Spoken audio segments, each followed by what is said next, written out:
All right, let me get straight to the point.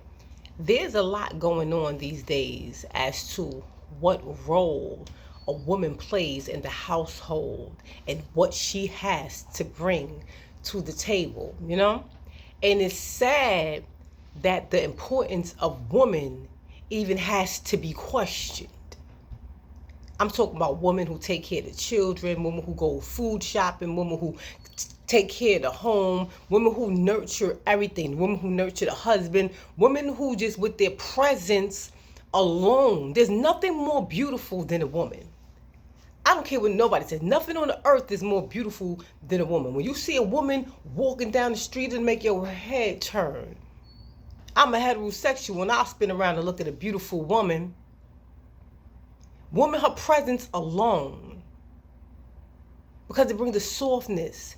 It brings such a beauty to life. If you want to know what what women brings to the table, imagine life without any. And then you can figure it out. But let me get into this real quick, right? I want you to understand, this is the book of Proverbs.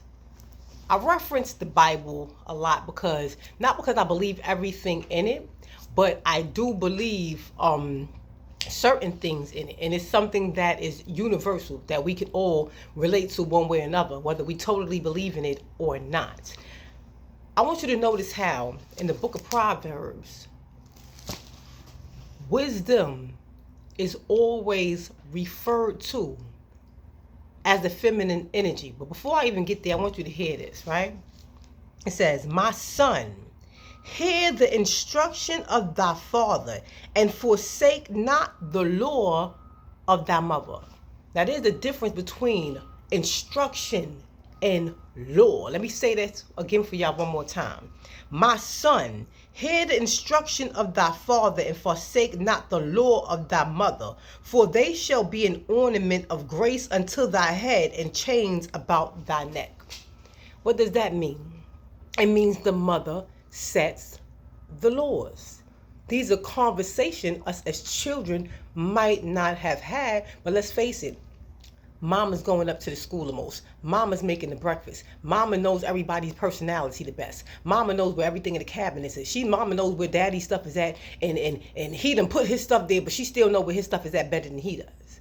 So she runs the household with law, right out of the very book that y'all use to try to, manipulate things. And the father is the instructor. So they have these conversations we don't know about as kids. And she tells them, what she wants and how the household should be ran.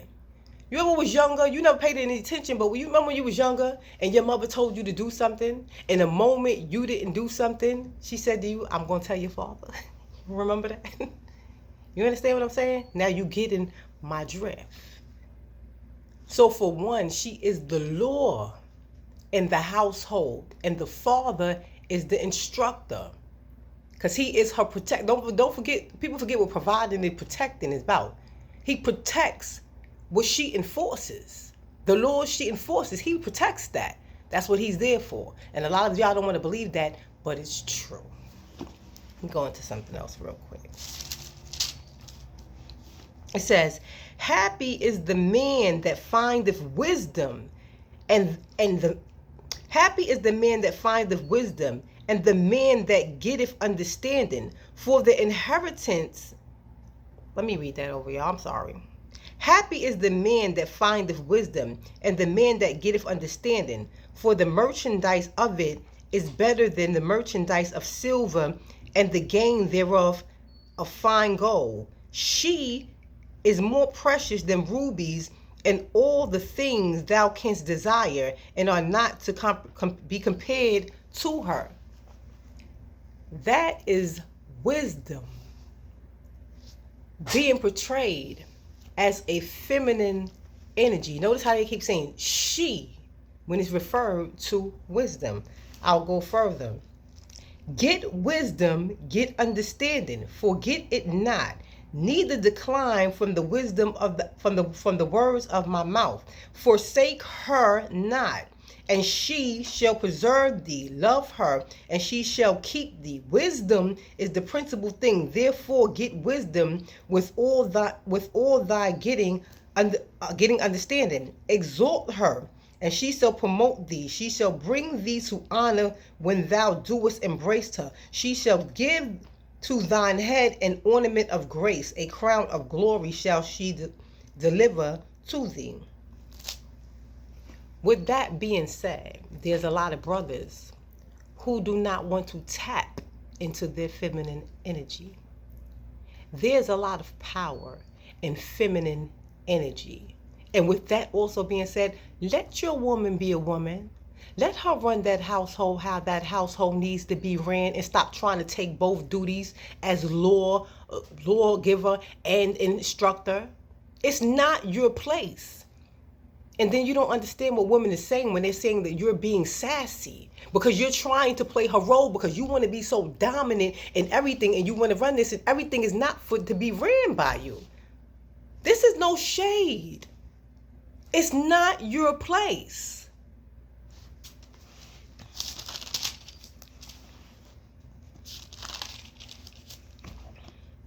Again, it says, a whole nother verse, still in Proverbs, my son, keep thy father's commandments, and forsake not the law of thy mother. Bind them continually upon thine heart, and tie them about thy neck.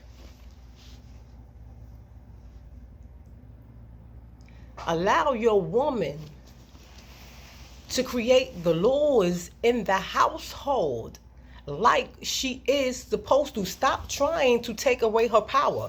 It's a whole bunch of stuff going on the internet. What do women bring to the table? What do women is? If it don't have nothing to do with specifically serving men, then she's invaluable. First of all, human being, no human being on this earth can ever become invaluable unless they themselves make themselves invaluable. As soon as a woman hit 30 years old, they talk about she washed up, she this, she that. All she got to do is have a child by another person, she this and she that, and the third. And that's not even the case. That is your ego wanting your woman to be blemish free so she can look good on your arms. But in reality, it does not take away the fact that she is still a good woman by character. By what's in her heart. By what's in her mind. By the way she praised the Lord. And speaking of praising the Lord, you need to, because she cannot submit to you until you do. Speaking of submission, we speak a lot about, we want to pick and choose. Woman, submit to your man. Woman, submit to your man. Woman, we don't have a problem with submitting men. Some of us don't have a problem with submitting to men. You don't even have to ask for that if you are a man who is in your feminine and masculine energy and it is balanced. But let me read this real quick. Because we focus on this word. Submit. We focus on wives. Submit yourself unto your own husbands as unto the Lord. Okay, but what about the verse before that? The verse before that, it says, giving thanks always for all things unto God and the Father in the name of our Lord Jesus Christ, submitting yourselves one another in fear of God. Let me read that again for y'all. Submitting yourself one to another in fear of God. Wives, submit yourself unto your husbands as unto the Lord. It clearly states that we are supposed to submit to each other.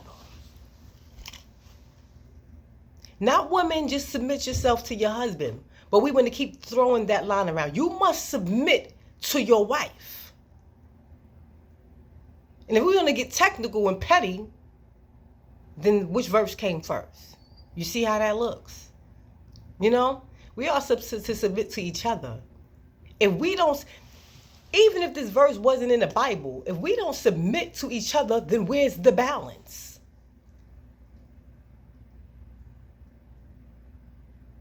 You know? But I want to say that because it's been all over the internet. People are asking women what they're bringing to the table. And then when women are saying, well, I'm intelligent, I'm smart, I went to school for this and that and the third, and I know how to do X, Y, and Z, that's just not good enough. Nobody needs your education. Nobody needs you to be a doctor. Nobody needs you to be a lawyer. Nobody needs you to be a teacher. Excuse me? The whole book of Genesis says to listen to the laws of thy woman. That means she's wise.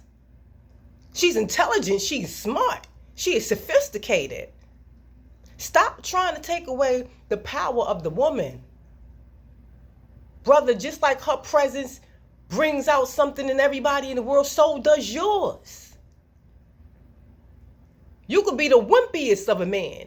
And just because your presence is there with a woman, it will deter negative energy and other dudes from her in a heartbeat, especially if they don't mean any well. Just your presence alone. You just have to know who you are.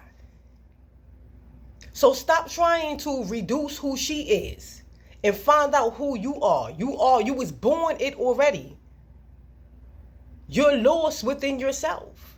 You are already a man. Recognize it. Take it all in and understand that your presence alone.